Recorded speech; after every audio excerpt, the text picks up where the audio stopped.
Good. In that case, let's begin. First session, and it's wonderful to see so many of you for the first session of I Meditate Weekly Workshop 2024. We've got lots of things we're going to explore this year, and as I was chatting before we started recording, lots of other side bits and things and other things and ideas will pop into my head along the way, because those of you who've been with I Meditate for a while will know that's kind of what happens. I have an idea, and the next thing we know, we're sharing it all. So looking forward to it. Today, we are looking at mindful communication.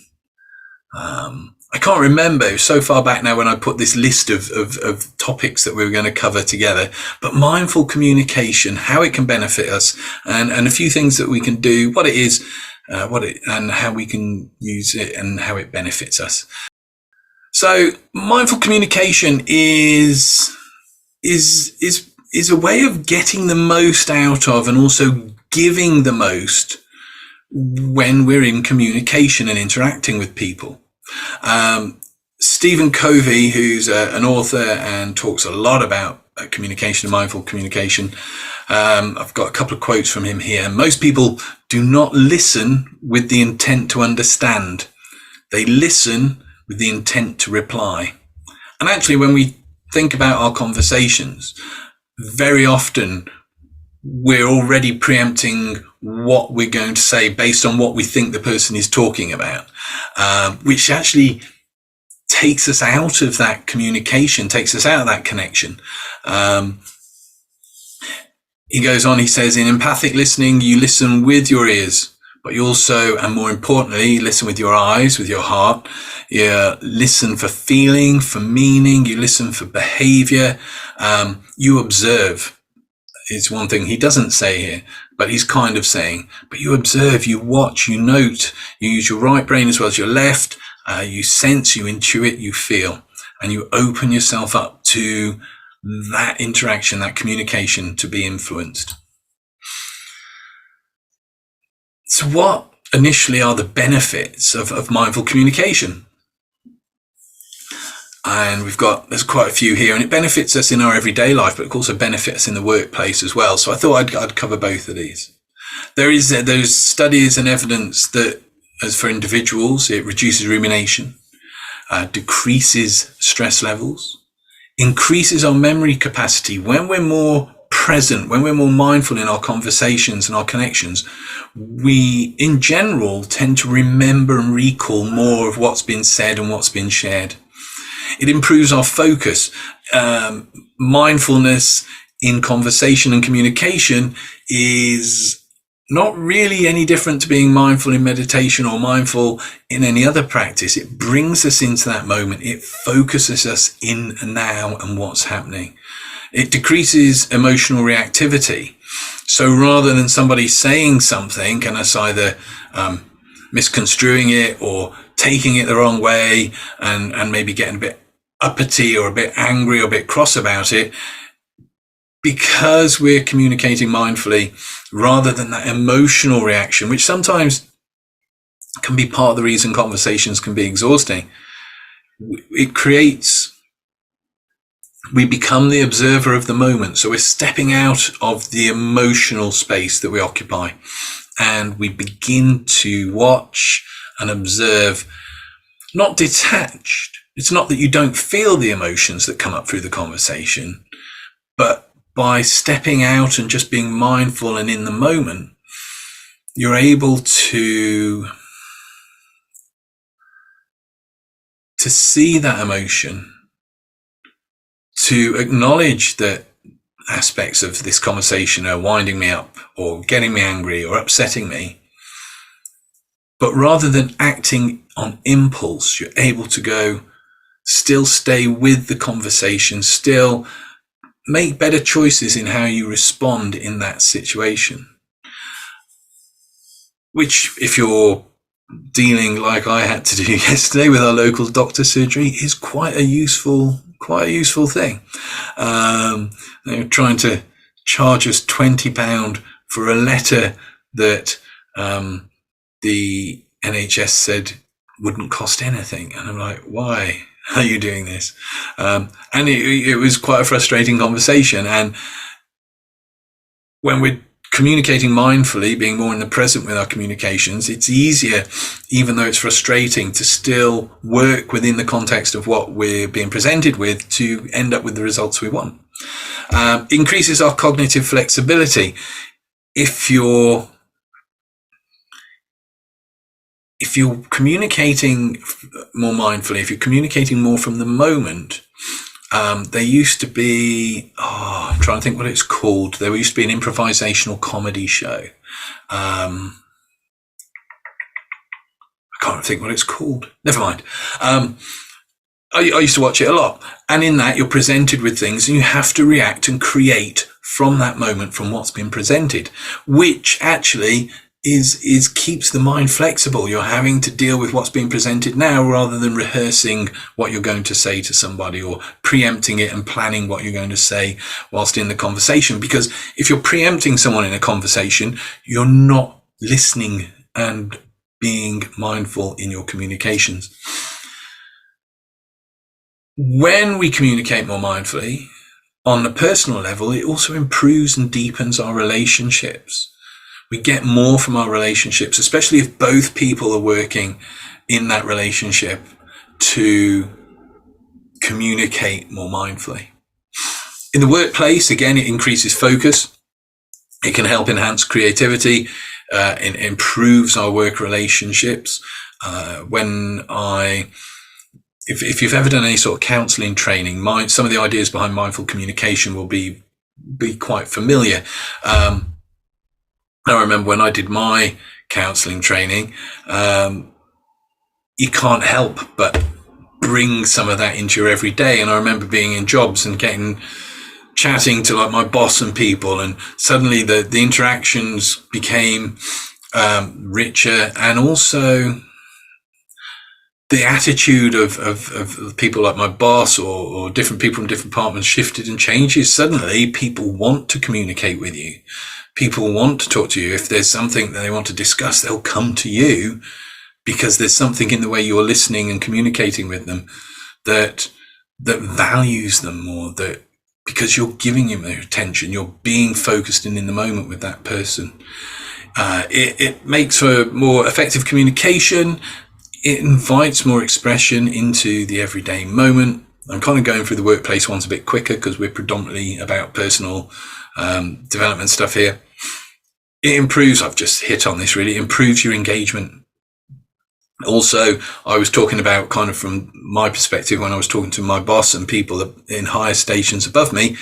But if you employ people, being able to communicate mindfully and more from the moment actually improves that level of communication going in both directions. So from employer and employee.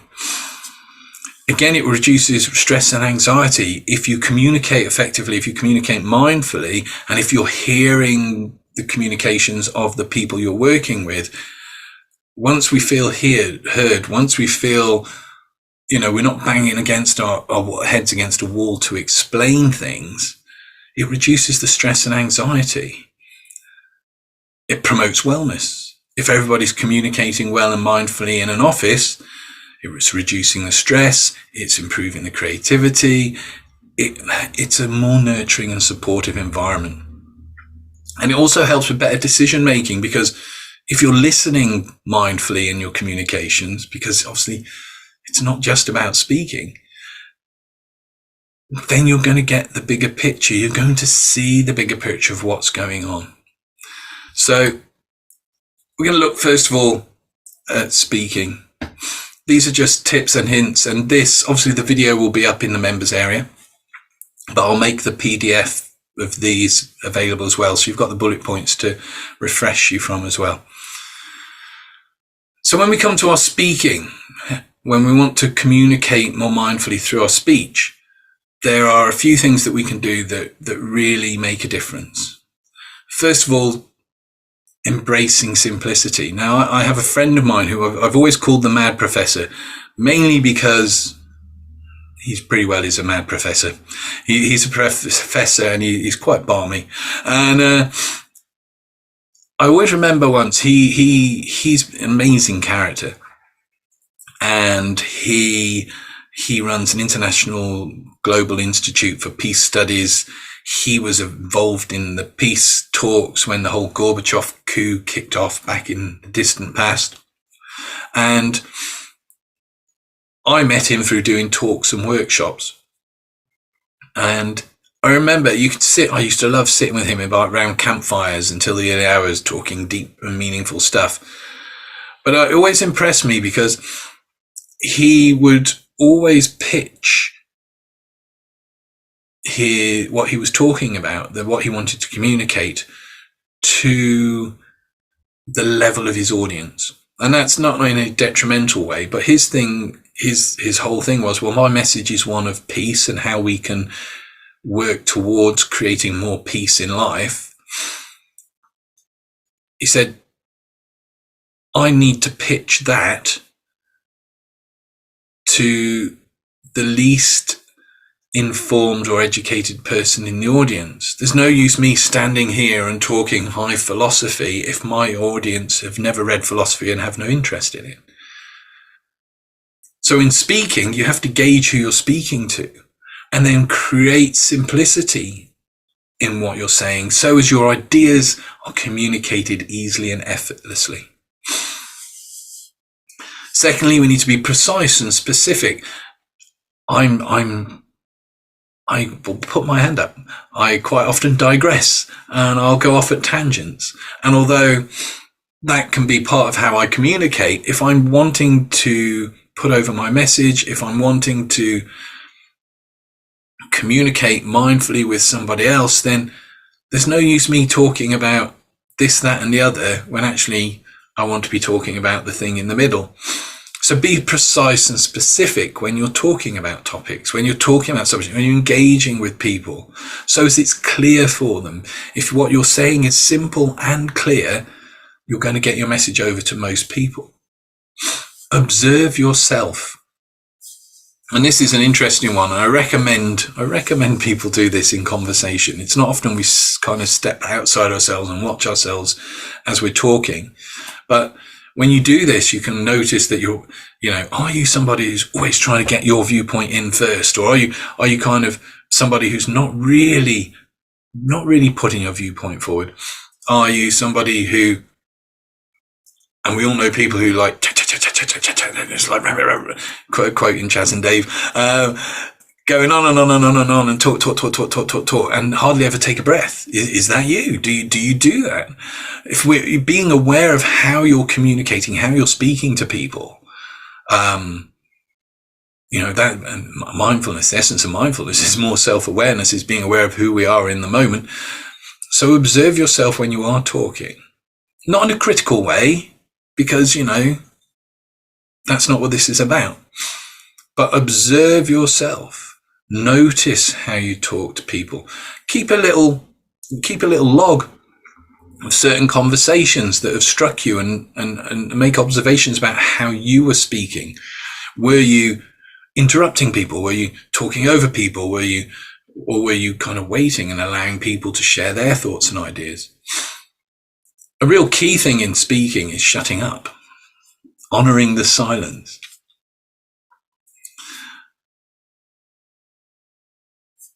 Especially if you're in a group, each person's input slightly changes the dynamic of any conversation.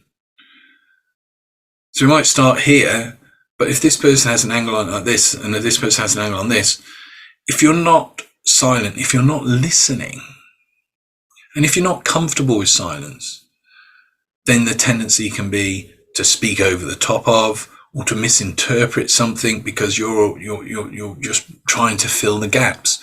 And actually, one of the greatest things I still to this day, one of the greatest things I took from my counseling training was to feel comfortable with silence in a conversation. Not to feel if a conversation goes quiet that it's got to be filled, that gap needs filling. Because speaking takes energy. There's a thought process behind our speaking.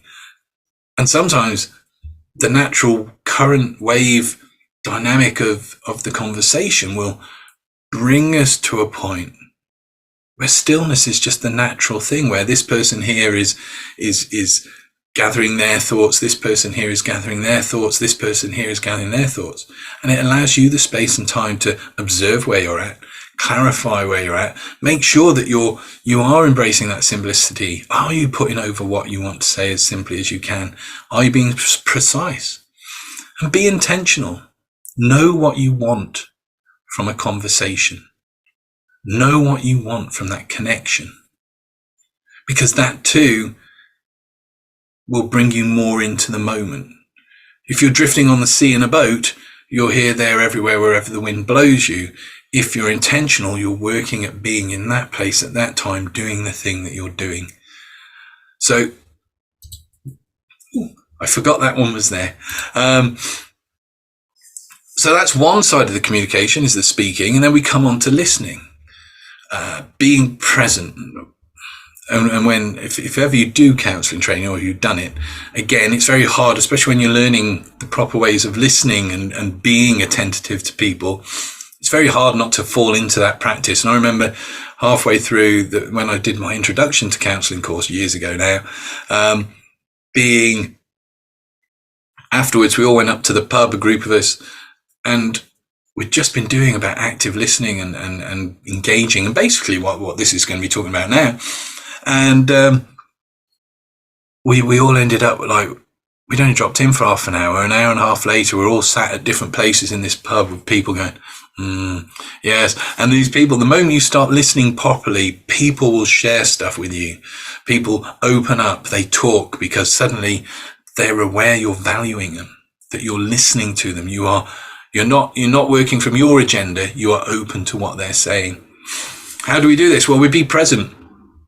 If you're in a conversation, don't start thinking about the shopping you've got to do or where you're going out on Friday night. Bring yourself back. A bit like meditation, if you find your mind drifting, bring yourself back to the present moment. Bring yourself back to that conversation. Be open-minded, non-judgmental. Do not criticize what someone's saying in your own mind. Do not sit there analysing it and pulling it apart, going, well, this is wrong, that's wrong, and they shouldn't be doing this, they shouldn't be doing that. Be open-minded. Just observe. Just watch and listen without judgment. Again, a little bit like when we're meditating and you have thoughts. Of course you have thoughts. If not, you'd be dead. So you've got thoughts, but you can choose to just observe them without comment, without judgment, and let them go. And in the same way, when we're communicating, when we're listening, that same observing without judgment is another way of valuing that person in front of you. And every time you do this, you're bringing that connection. In NLP, they call it building rapport. I hate that phrase. I hate that phrase with a passion, but it's what you're doing. And the more you practice this stuff, the more of a connection you make in your conversations. And it can be really simple. It can be something like, I said about shopping, at Christmas, I remember going through and I was the last person in a queue and I stood there and I was just, for a while, just completely with that person, chatting about them, talking about, they were saying about how busy it had been, and just being with that person, not judging them, not anything, just really giving them a bit of time, because they've sat there for like about 6 hours, just beeping stuff through, giving everybody else their time. So being present with somebody, open-minded, non-judgmental, and offer compassion. Never sympathy. Never sorrow, never sadness, just compassion. Be compassionate. Be curious. The greatest ways, and especially if you work in a business where you have to communicate and network, being curious is the first step to open up new relationships and new directions and new paths. Want to know. Each one of us has, that's why I love doing this. Each one of us has an amazing story, an amazing journey that is our lives. And those things fascinate me. And by being curious, you're less likely to drift off and lose your focus. because you really want to know.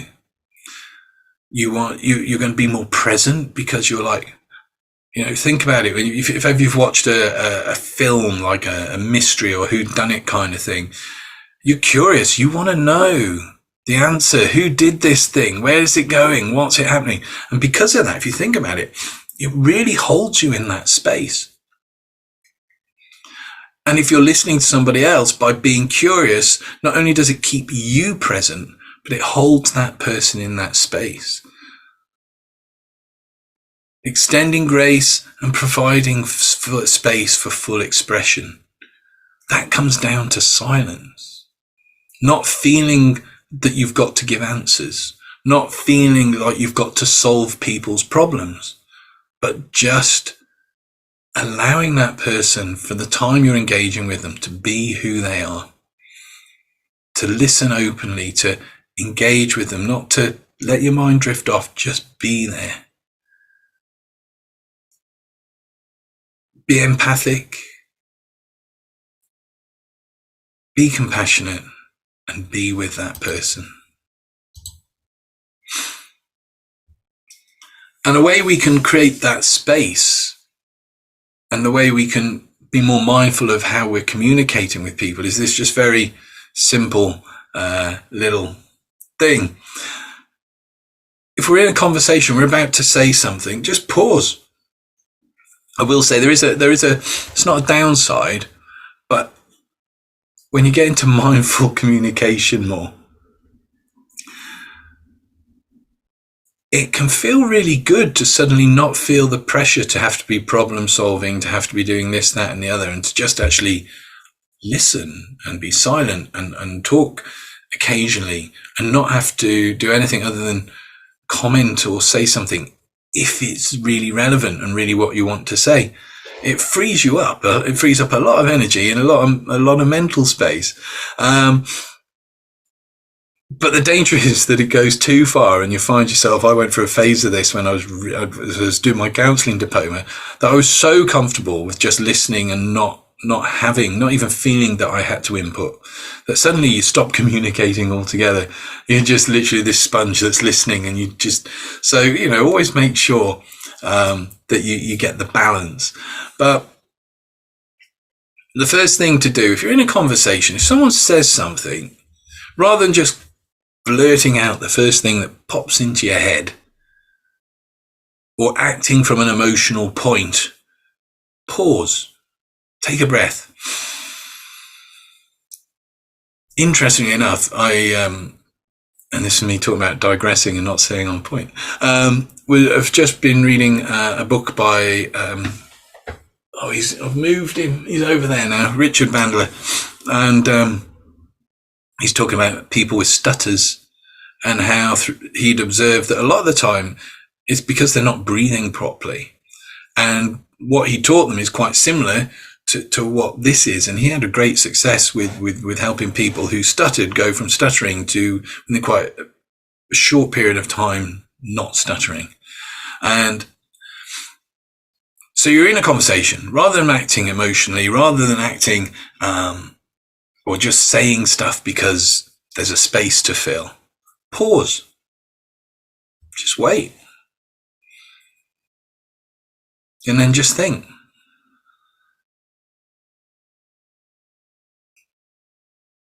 Ask yourself, why am I talking?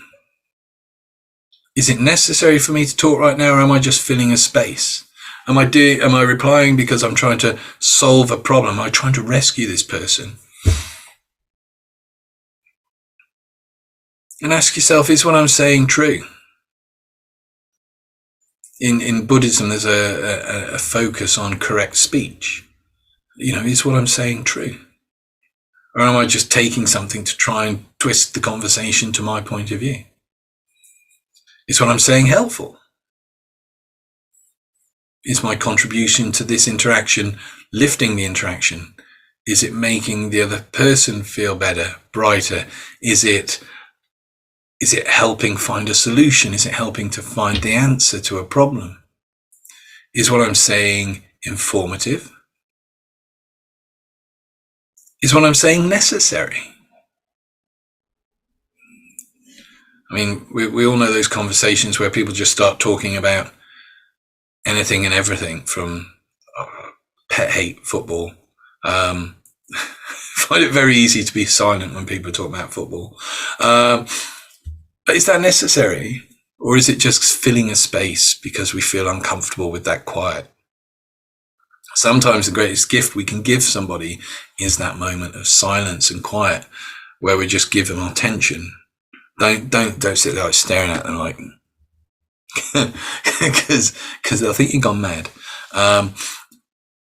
But just being with somebody, letting them know that they are the focus of our attention for a while. And be kind. Is what I'm saying kind? Are the words that I'm saying kind?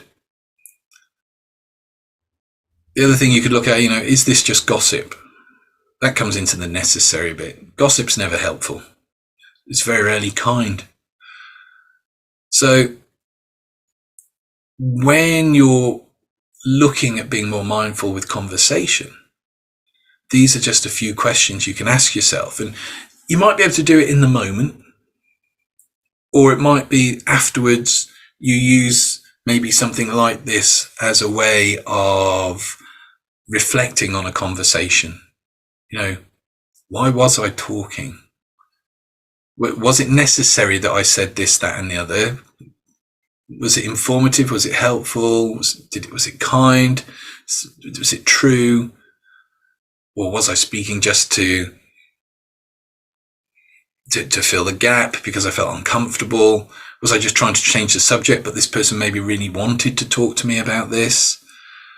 You use this questioning as a way of, mindfulness is all about developing a better understanding of who we are and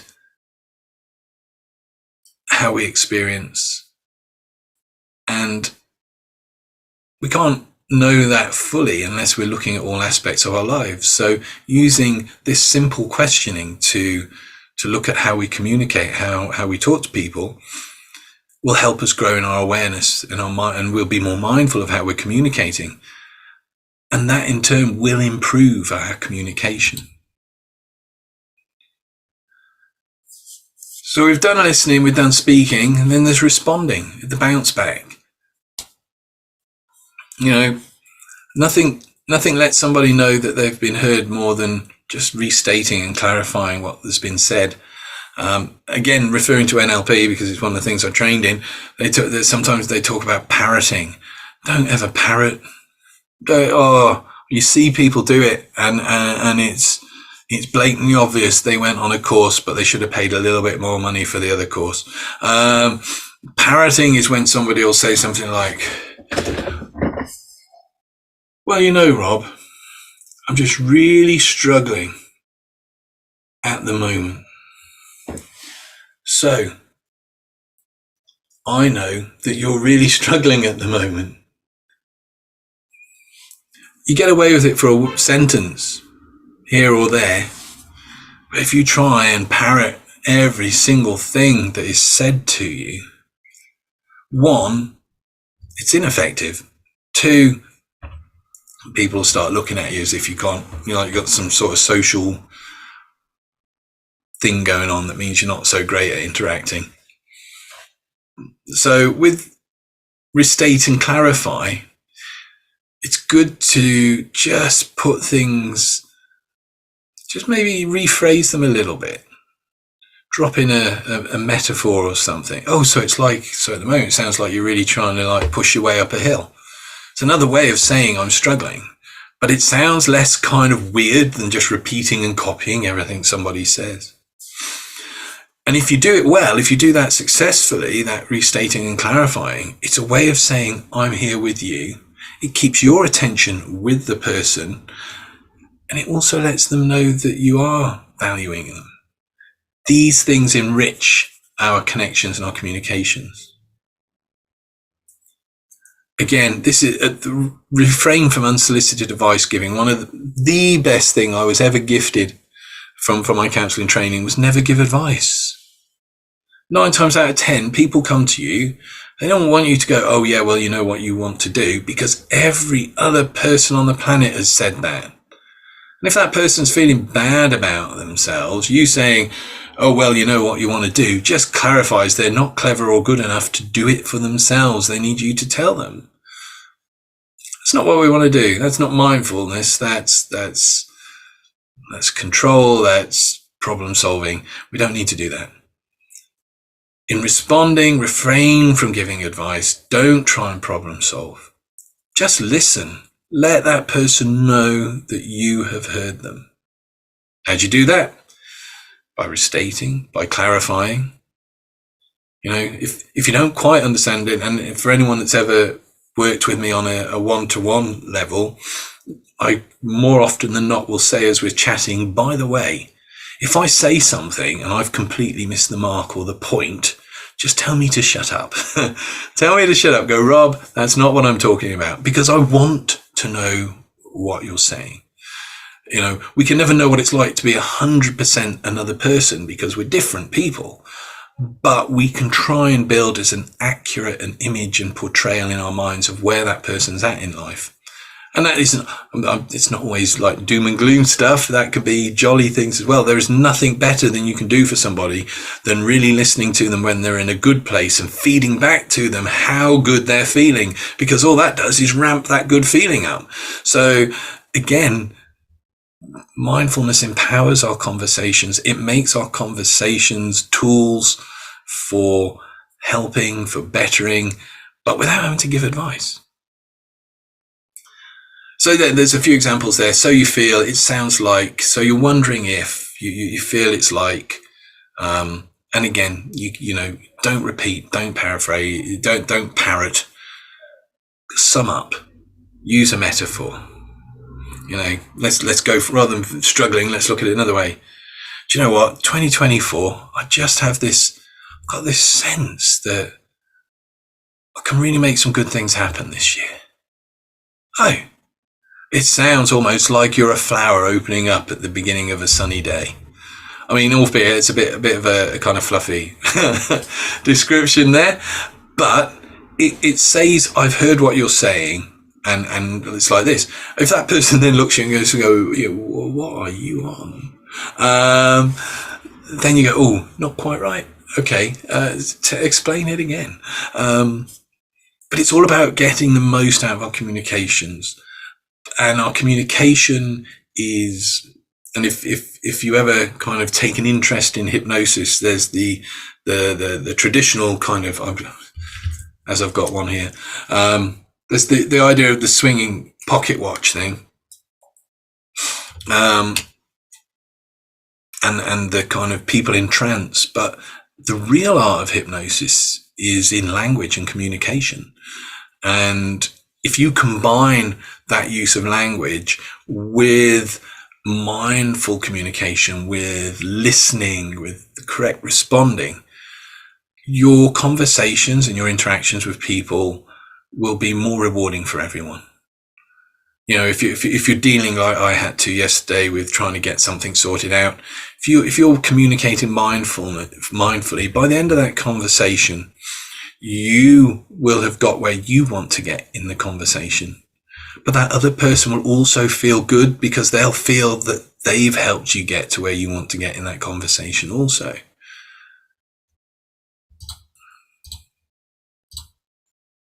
So what can get in the way of mindful communication? We all do this, and I know I still do it despite years and years of training and learning and studying and all this stuff. These are things we tend to do whilst we're in a conversation. So someone will say, oh, you know what? I'm trying to think of something. I don't know. Let's take the idea of a relationship. Someone will go, oh, I don't know. It's, I don't know, you know, we were getting on really, really well, and, you know, and then we got engaged, we got married, but now it's, I don't know, it's a little bit like the magic's gone. If you're mindfully listening, you might reply something like, oh, so just, there's not that kind of energy, that spark that was there before. But what can get in the way of being in the moment and truly seeing and observing that person is comparing. So maybe a friend of yours has said something similar to you, but that's because their partner's having an affair. The moment you start thinking about their partner having an affair and it being like this person's situation, you are no longer seeing or hearing this person's situation. You are no longer in the space and mindful with that person. You are literally elsewhere. Your mind is elsewhere. You are no longer with that person because you are comparing it to a different situation. Could be the other side of things, again, wanting a positive thing. I've got this promotion and it feels real good. And you've just had a promotion and you're feeling really good because it means you've got a new company car. This person might have got an extra couple of quid an hour. But if you're thinking about your company car, you're not hearing and seeing that person. Mind reading. Mind reading is a wonderful thing. We all do it, and it gets in the way of many things and causes a lot of problems. Mind reading is sitting there kind of hearing the first part of a conversation going, yeah, I know what they're saying. I know where they're going next. They're going to be, this is what they're thinking. This is what they're saying. And again, the moment you do that, you're shutting down. You're going, I know what you're saying. I don't need to listen anymore. Don't need to listen anymore because I'm now reading your mind. And yes, somebody says to you, yeah, I was a little bit upset the other day. And you start mind reading going, yes. And it's like, it's like when you want to throw yourself off a cliff, isn't it? And it's just so terrible. And they're thinking, no, I just broke a vase. Mind reading is making guesses on what we think the person is talking about. And if we're doing that, we're not fully with them. We're not hearing them because our mind is thinking about what we believe they're already saying. It's a good one. Mind reading's a good one to listen to. If you see people, they'll be a classic case of it is, someone will go, I just know what everyone thinks about me. That is classic mind reading. We've all heard someone say that, I know what they're thinking. Do you? Did they tell you? Oh, well, no, but I know what they're thinking. Did you ask them? No, but I know. Did they send you an email or a text? No, but I know what they're thinking. Well, you don't. You actually don't.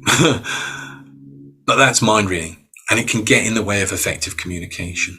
Rehearsing. I'll go back to the example of having to deal with the doctor's surgery. If I'd preempted the fact that, I know they're not always easy to talk to up there. I know it's like pulling teeth sometimes. But if I'd rehearsed my conversation with them, so I'm going into this situation, this is what I'm going to say, and that's what I'm going to say, and this is what I'm going to say, and that's what I'm going to say. The moment I enter into that dialogue, I'm not with that person. I'm not actually observing what's happening and being with that conversation. I'm just reliving what I thought would happen, which kind of almost ties into mind reading. I'm going through my rehearsal. I'm on autopilot. I'm not listening. I'm not mindful. I'm not with that person. Judging. Well, that's wrong. The moment you think that about something, you've stopped listening. Well, they shouldn't have done that. The moment you think that, you're not listening. You're not with them. Mindfulness and communication involves being able to take ourselves out of the equation at times, to step back and know what is our own thoughts and what's being presented to us. And judging is a surefire way of just closing the door and going, right, I know what kind of person you are. I know what you want from this. And that's it. We're shut. We've closed it. And interpreting. I'm feeling a bit flat today. Oh, you got run over by a car, did you? That's a stupid example, but it's interpreting. It's, again, you're putting your ideas, your thoughts over what the person is presenting to you. So these are things to avoid. These are things to completely step away from and have nothing to do with, because you don't want to be interpreting. You don't want to be judging somebody if you're listening with them. You want the most from that conversation. If you want both of you to get the most from that conversation. And yes, this can be a bit one-sided because not everybody wants to get the most from their conversations. Most people probably don't even think about it that much. But then mindfulness encourages us to think about it. If you have two people communicating mindfully, working from that same kind of place, it's a truly empowering and wonderful moment. And we've probably all had conversations and times where we walk away from a conversation and go, wow, that's really opened my world up. I feel, even sometimes when it's stuff that's not been easy, I feel lifted through that. I feel somehow more than I was before. But avoid these things. So just to conclude the talking part of today's workshop, a really great way, if you want to improve your mindful communication, is to keep just a general diary. You could get I've got here like a notepad, kind of journalist notepad thing. Divide a page into two, have half the page for positive, half the page for negative communications, and just make a note of, if you had to speak to a customer service person and you got a bit emotional and a bit frustrated with them, rather than being able to step back and just deal with it mindfully, make a note of that. And then go through these few questions just to explore it a little bit more, because every time you do this, you're learning. And the more you make yourself aware of these things, the more likely you are to change in the future. How you're interacting. So you can make, if on a Monday you've had a really uplifting conversation with an old friend that felt really connected, and really just one of those moments where it just feels like there's just the two of you talking in the whole world, no one else exists. That's a positive communication. That's where you felt really present and you were being heard and you were hearing them. Make a note of it. Monday, awesome conversation. Who was I talking to? I was talking to my old friend from college. What made it positive? Well, we were so curious about what each other had been doing that we just honed in on each other, and they kind of, it was great because they'd been through a rough patch, but I could kind of understand that. So I was compassionate towards them. And then I was talking about a similar time, and and list all those things that make that a positive, mindful communication. What did you get from the interaction? I felt fulfilled. I felt enriched. It was wonderful. I was uplifted. I felt connected to an old friend. It was almost like a bit of a jigsaw had been found. And whatever it was that you got from there. What is it what they got? Is that what they got? What did they want from that? Or what do you think they wanted from that interaction? Is it what you got? Is it what they got? How did you feel during that conversation, that interaction? And how do you feel as you recall that interaction? And you can do the same for the negative. So if there's conversation, like I say, I'll use the customer service thing, because that can be a frustrating one. Who was I chatting to? I had a conversation with the tax office. There you go. What made it negative? Well, I didn't feel like I was being heard. I was trying to explain what I was wanted, and this person just felt like they were reading from a script. Well, that's your preempting. That's your planning, rehearsing. A script is a rehearsal of what you're going to say regardless. It's not being with the person. What did you want to get from it? Well, I wanted them to feel like they heard that I was struggling with X, but that they understood it and had a little bit of compassion. Maybe there's a lot to think of from the tax office. A little bit of compassion that they got where I was coming from. I felt that they saw that, and they were able to help me out to get to where I wanted to go. Is that what you got? No, because I just got frustrated and more confused. What do you think the other person wanted from the interaction? It might be that they just wanted to get to 5 o'clock and sign off shift, and I'd phone them at 4:30. I don't think they were really that interested in me. I just think they wanted to go home. Is that what they got? Well, no, because they weren't listening, and because I kept having to repeat, and because I wasn't getting anywhere, it meant their conversation went on a lot longer than they needed to. How did you feel during it? Frustrated, kind of, whatever. And recalling the interaction, how'd you feel? Well, I still feel that frustration because maybe I still haven't sorted that out. So that's a great way of just starting to gently become more mindful of your interactions. And if you put the other things into practice, you'll build a more mindful set of communication, you will be able to communicate what you want more. You'll also save energy in conversations because you're not necessarily always having to fill gaps and do stuff. And the liberation, I have to say, when you decide one day that I'm no longer going to solve people's problems or give advice, trust me, it's like saying I'm not going to buy into the commerciality of Christmas. You suddenly feel like you're walking around in this bubble of calm, even in the most heated conversations. It's wonderful.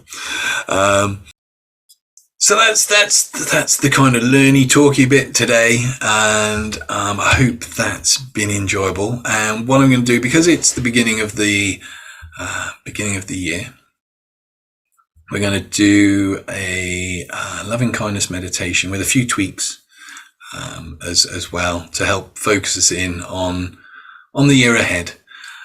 And whilst I'm mentioning that, if you've not seen it, although I think I've been putting it absolutely everywhere, this Friday starts the 28-day challenge.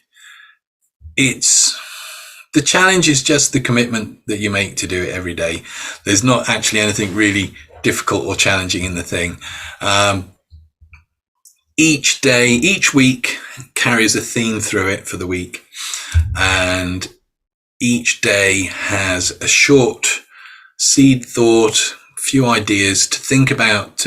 Sometimes there's an activity or something to do that day or to try and get done that day. Again, nothing overly taxing or difficult, just little things to help and benefit you.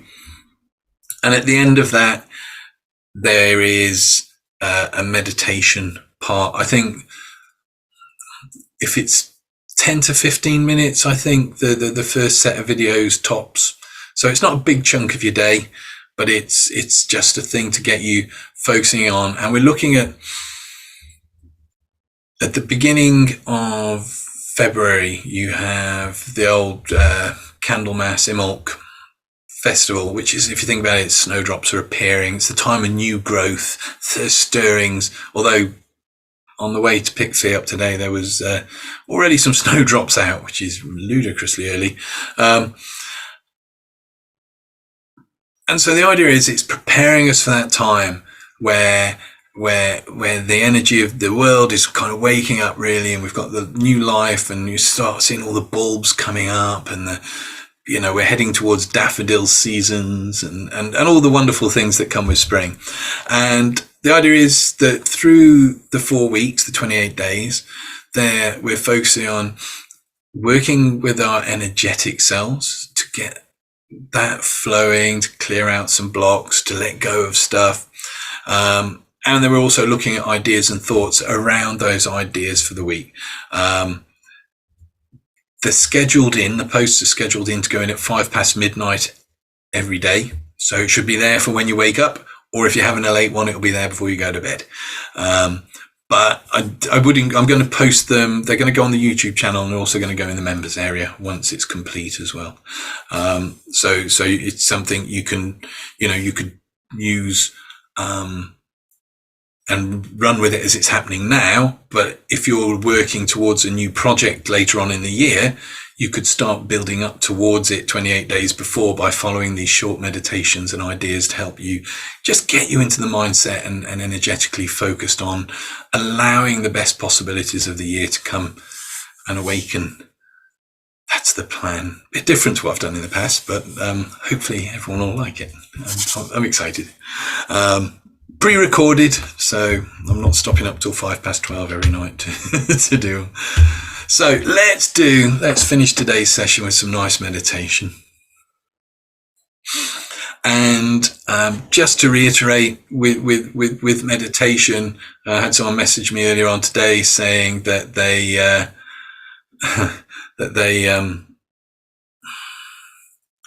think too much, so they struggled with meditation. Well, I've already said it once today, but it's good that you're thinking.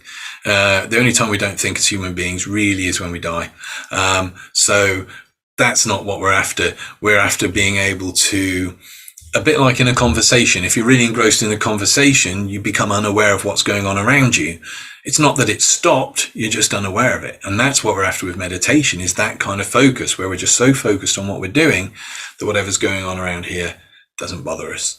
We have, I will use words like picture, imagine, tend not to use the visualize word because people go, I can't visualize. But if I say dog, you know what a dog is. In fact, we've seen one. And if I mention seeing one, you can probably, whether you picture a dog, whether you picture Tess that we saw earlier on, or whether you just get the idea that you know what I'm talking about, to associate and know what I'm saying when I say the word dog, you have to be visualizing, because otherwise you would have no image to tag that word to. Now, about 60% of us do not see visually, I'm one of them, that image of a dog in our minds when we close our eyes. There's a filter. It's not that it's not happening. It's just it's not bleeding into our consciousness. Other people, they can see it. Other people project it out there as though it's sat on the table. And when people are in hypnosis, you can do that as well. You can, you actually don't have to do it in hypnosis. You can actually remember once being somewhere and I'd been doing some entertainment stuff, no real hypnosis. And I just turned around to a lady and went, oh, what colour's the budgie on your corner? She said, I hate you. And I'm like, why? She said, I know there's not a budgie there, but it's green. And in that moment, just that quick change that had thrown her train of thought was enough to allow that projection of what was going on in her mind to appear out here. So yeah. So don't worry. Don't worry if you're not seeing the things like a movie. Just think about them however you think about them. That's it. Really nice and easy.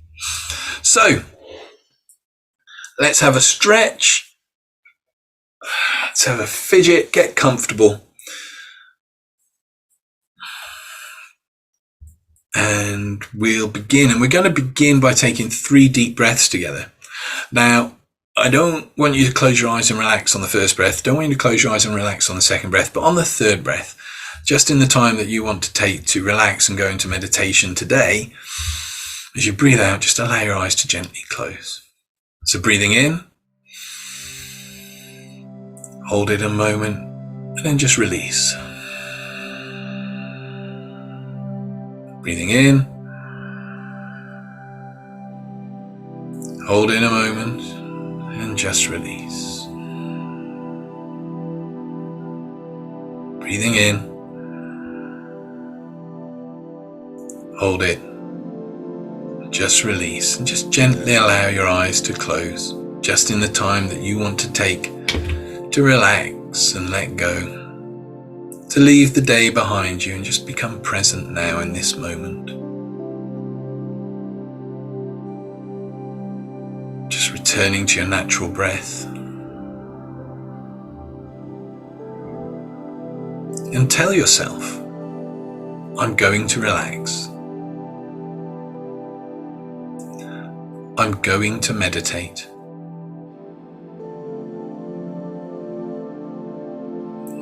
Outside thoughts will not distract me. Sounds will not disturb me. They all drift by like clouds in the sky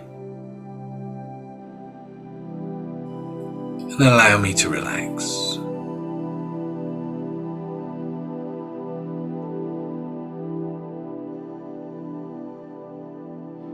And just take some time to follow your breath. Becoming aware of the breath as it goes in through the nose, down into the lungs, and just picture it. Imagine you're breathing into the pit of your belly, so your stomach's expanding. And as you breathe out, your belly's contracting.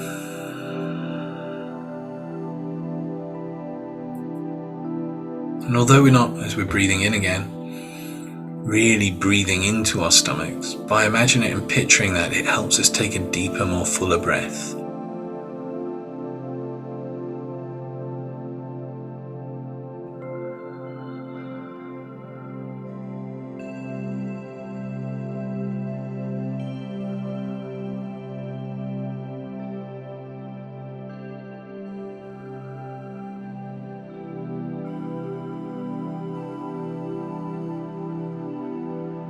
just spend some time now on the in-breath, just breathing in tranquility. As you breathe out the stress of the day. See it leave your body as a grey mist. Breathing in tranquility.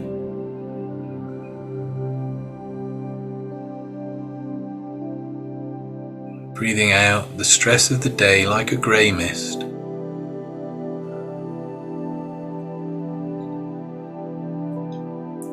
Breathing in tranquility.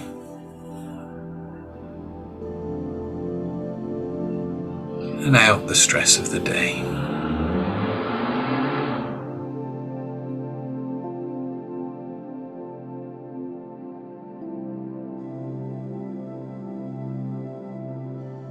That's right. Just continue on because there really is nothing else to do. Just relax.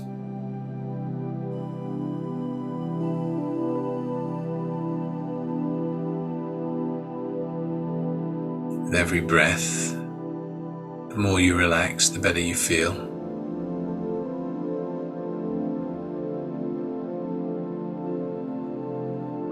And the better you feel, the more you can relax.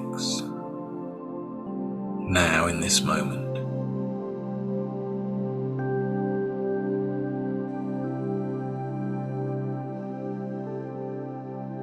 And as we mentioned tranquility, I want you to become aware of that point of stillness between the breath. That point where you pause as you breathe in at the top of your breath. And then that place where you pause after you've breathed out.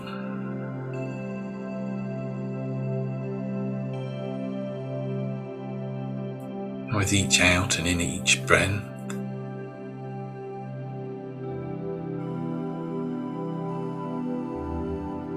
just allow yourself to rest in that stillness, just for a moment.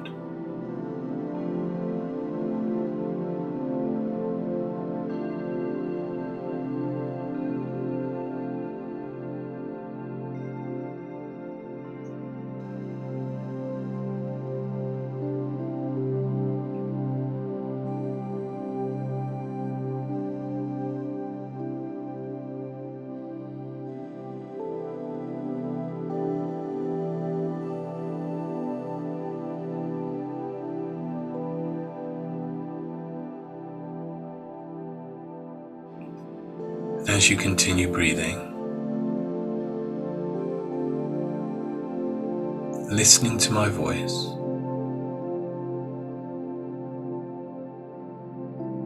becoming aware of that place within you that feels most still.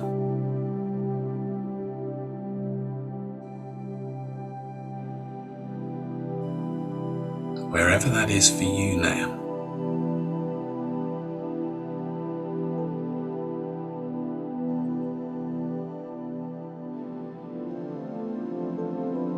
And as you become aware of that,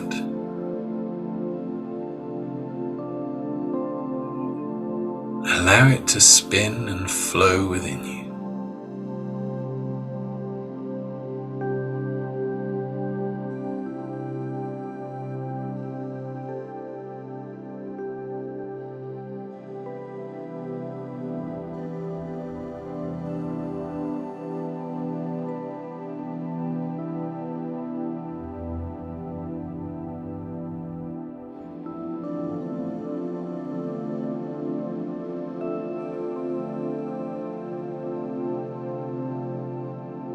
As you continue to breathe and relax,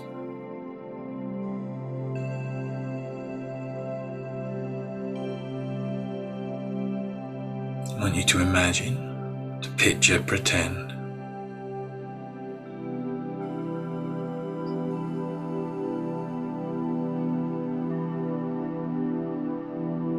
that you're stood in a room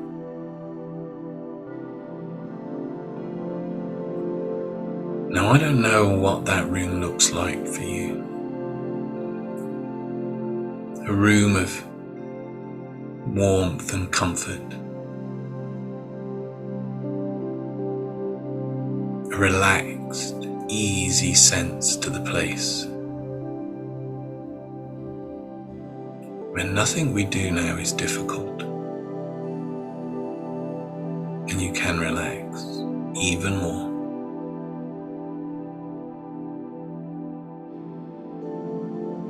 And even though I don't know what the room looks like for you, beside you, you'd notice a table.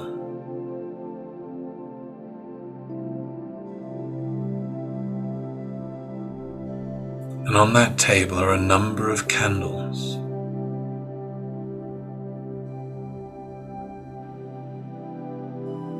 Candles that represent love, peace, and blessings. I wonder what colour your inner self has chosen for those candles, that they represent love,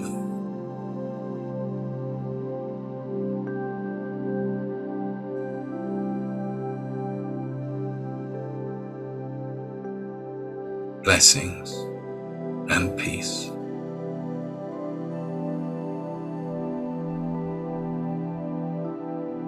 Just notice that now. And the way the light shimmers. Gentle warmth.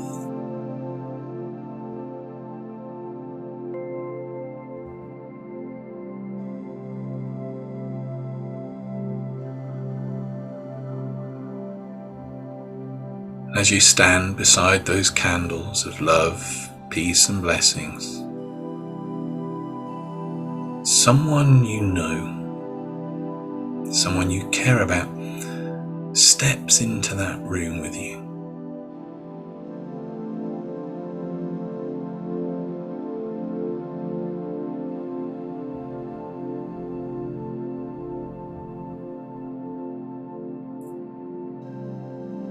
Just notice,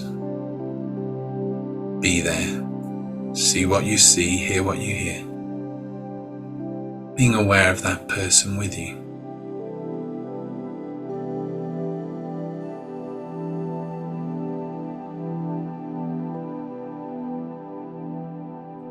And you just observe each other.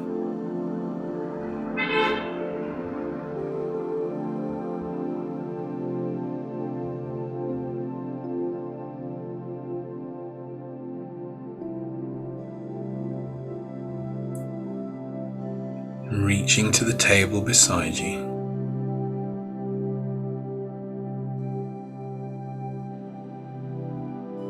you pick up one of the candles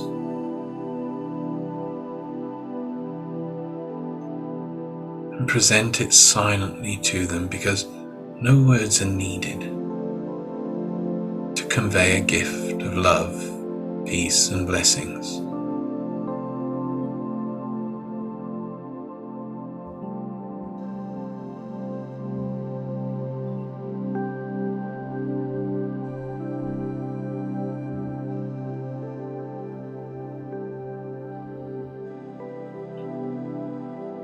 Taking the candle from you, notice how that light and warmth illuminates them,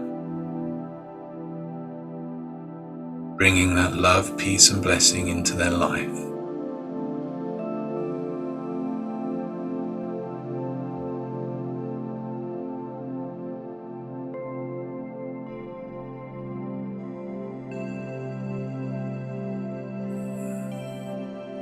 They leave the room. And somebody who you're acquainted with, maybe it's somebody who works in a local shop or garage, someone you kind of know, steps into that room. They walk up towards you. For a moment you just observe and connect.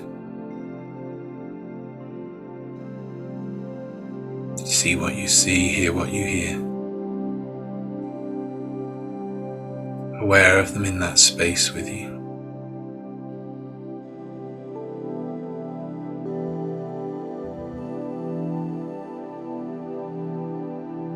And reaching down, you take another candle and present them with that gift of love, of peace and blessings.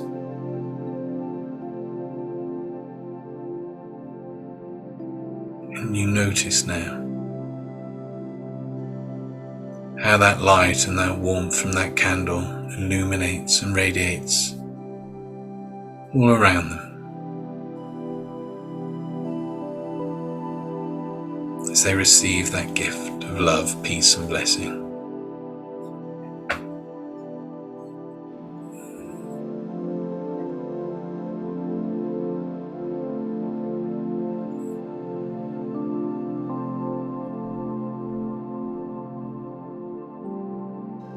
That person leaves, and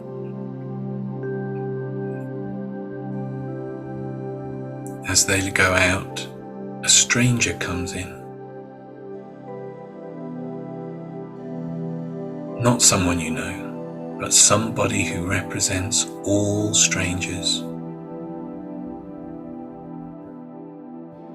All those people in the world you do not know.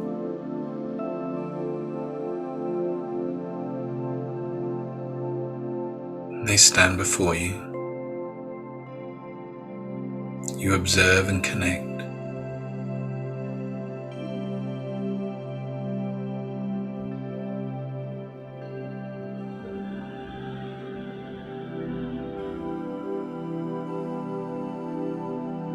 And reaching down beside you, you pick up a candle of light, a candle of love, peace and blessings, and you present it to the stranger.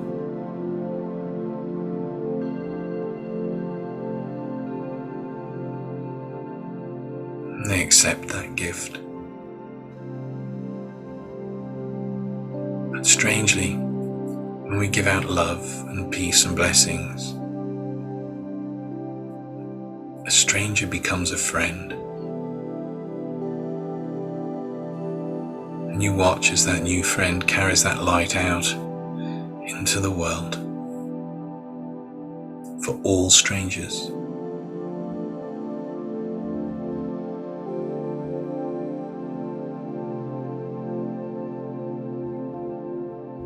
And there are still a few candles on that table, and become aware of somebody else approaching and stepping into that room.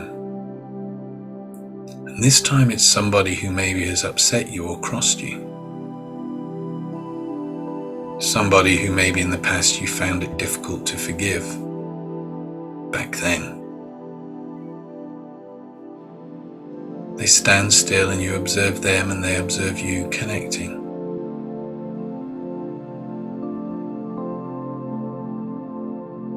And take that candle of love, peace and blessings and present it to them.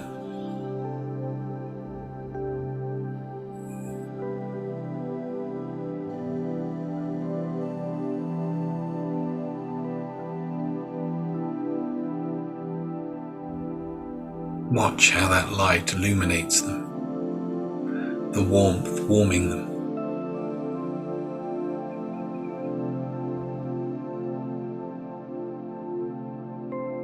As you give that gift of love, peace and blessings.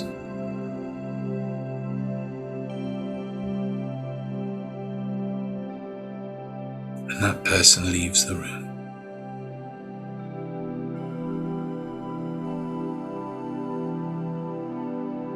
And you notice one more candle left there. I wonder, who is that will come through that door in a moment, who you will give that gift of love, peace and blessings to?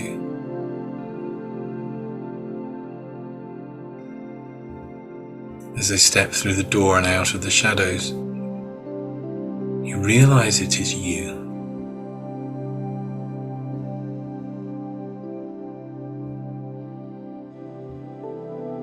And And that you steps up. And you observe each other.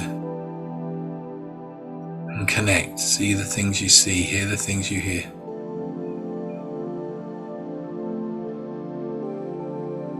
Know, feel, and everything.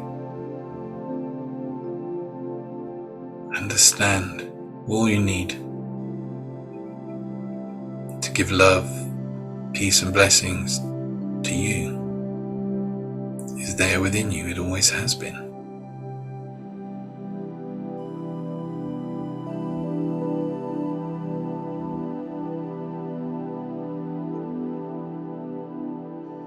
Reaching down by your side, taking the candle, you give it to the other you. Notice how the candlelight illuminates and warms that other you. A gift of light, of peace and love. Blessings. And you reach out, open your arms, and you embrace that other you, drawing that other you and that light of love, peace, and blessings into your very self. And allowing that love, that peace, and that blessing to flow and spin within you.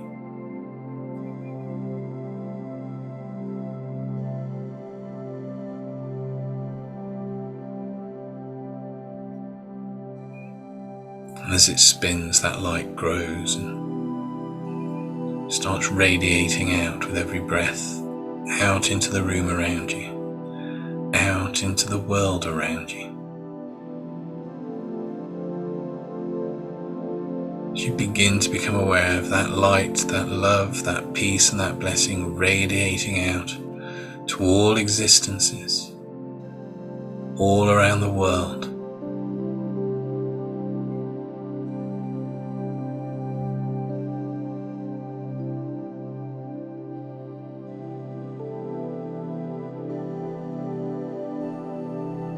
Bringing that love, that peace, and that blessing back to yourself.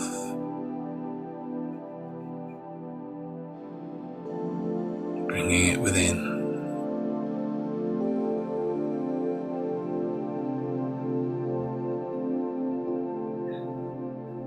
There for you, as it always has been.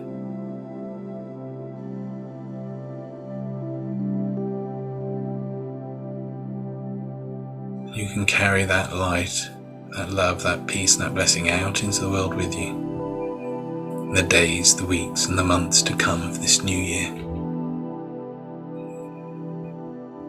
And I don't know whether it'll be tomorrow you notice that light and love within you. Maybe it'll be the weekend, or maybe the beginning of next week, where something happens that really lets you know that that blessing, that light, that love is there within you. But whenever it is you notice that blessing, you can know that it is this meditation today that has brought that to you. Let your awareness of the room fade and just return to your breath. Gentle rise and fall. Your own natural rhythm and tide, and in a moment I'm going to count slowly from 1 to 10. With each count you can begin to emerge, being more aware of the room about you, where you're sitting, where you're lying, this time in this place. That's 1. Returning back. 2. Ready to feel relaxed for the evening and ready for the rest of the week ahead. 3. Feeling a whoosh of energy tickling from the tips of the toes to the top of the head. 4, 5. Take a deep breath in. Let that oxygen bring you back now. 5, 6, back here, back now, coming back to this time, this place. 7 and 8, ready to embrace the rest of the week, ready to have a wonderful year. That's 9 and 10. And once you're back fully here, have a stretch, have a fidget,